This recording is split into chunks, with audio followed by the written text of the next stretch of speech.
from an investor's perspective, probably importantly, investors who are following my investment advice, it was pretty frustrating in that a lot of things happened that I have been talking about, warning about, predicting for many, many years. Yet we didn't really see the effect that we have anticipated on the various investments that we're holding. I mean, given what happened in 2021, I would have expected, and certainly a lot of people listening to this podcast would have expected, a down year for the dollar and an up year for gold. Instead, it was the reverse. The dollar actually gained ground on 2021. Now, of course, the dollar didn't gain purchasing power. The dollar lost a lot of purchasing power. That's obvious. But on a relative basis against other fiat currencies, the dollar appreciated. The price of gold also dropped. I mean, it wasn't a collapse, but still gold was down about 5% on the year. Now, the year's not over. I am recording this podcast on Thursday, December 30th, just after the close of the U.S. stock market. So we still have another trading day left of the year. So I will get into the specific yearly returns for lots of different asset classes on the first podcast that I do in 2022. But considering we're so close to the end of the year, down about 5% is probably where gold's going to end up, barring some big move that we may have tomorrow. But despite that decline, we're still up on the price of gold as of right now, about 2.5% during the month of December. In fact, gold prices rose a little over $10 an ounce today. We're right now at $18.15. So it looks like we'll probably end 2021 above 1,800, which is still a pretty good base from which gold can build a rather spectacular rally. Looking at the price of silver, it managed a 21-cent gain today, so it's over $23 an ounce now, $23.05. It's a closer call as to whether or not we'll finish out the year above or below 23. But at least we're ending the year on a bit of a strong note, even if we had a sour note for the balance of the year, especially given what happened with inflation. Because the real story of 2021 is inflation. I mean, everybody is talking about inflation.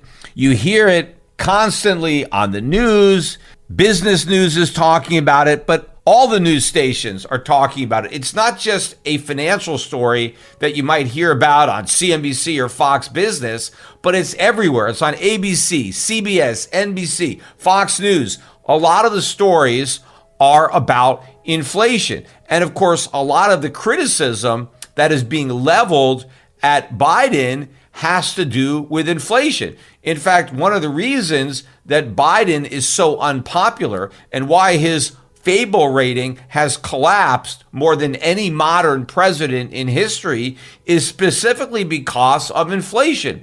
Yet if you turn the clock back to 2020, nobody was worried about inflation. I mean, nobody other than me and maybe a few other people, lone voices crying in the wilderness, but the vast majority of people, including the central bankers, were actually worried that we didn't have enough inflation. They were worried about a lack of inflation, and they were doing everything they could to create more inflation, especially in the aftermath of COVID. Because when COVID-19 first emerged on the scene in early 2020, everybody was talking about how this was deflationary, how the Fed and other central banks had to intervene because of all the demand that was being destroyed based on the fact that people were staying at home and not traveling and not spending and just conducting their lives. And so we were going to have this big recession because of a collapse in demand,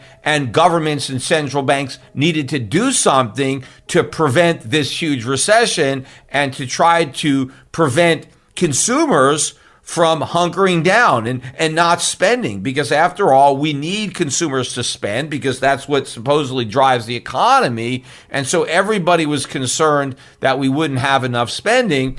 And so the central banks stepped on the gas and just flooded the world with money so that people would keep spending.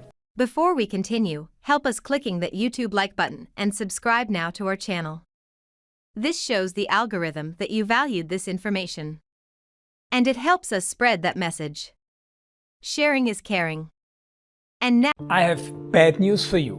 If you're not rich by now, you're screwed. And if you're in debt, you're even double screwed. How so, you might wonder? Well, the sad truth is that you're working your whole life to make someone else rich. The mega corporations, the banks, the politicians, everyone is getting richer. They get your money. And what is even worse, they get your time, they get your life. You are not even in a rat race, you're in a financial prison. But what could a solution for you look like? Honestly, I don't know, but I know what a solution for me would look like. It's very simple. I use whatever money I have and I multiply it with 1,000. This could make my life much easier and probably yours as well. If you have $1,000 available and multiply this with 1,000, I believe that this could solve some financial issue for the one or the other. Of course, if you're ugly, you would have to multiply it with much more than 1,000. My name is Markus Dahn, and this is what I decided to do. I decided to 1000x my money. This is not a joke. I know what you may be thinking. What is this guy talking about?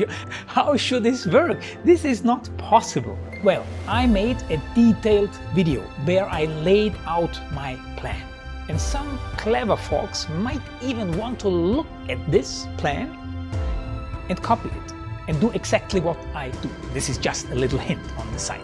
You have two options. You leave, you forget what you have seen. You do whatever you're doing and you hope that somehow you get some other results. Good luck with that. Or you click the link below the video. You enter your email address because I'm not showing this to everybody. You at least watch my video on how I plan to 1000x my money. The choice is yours. Make the right choice. Join me. See what a different future you could have. See at least how I intend, how I plan to do the 1000x. So click on the link below, enter your email address, and I see you on the other side. Your Markus Dahn.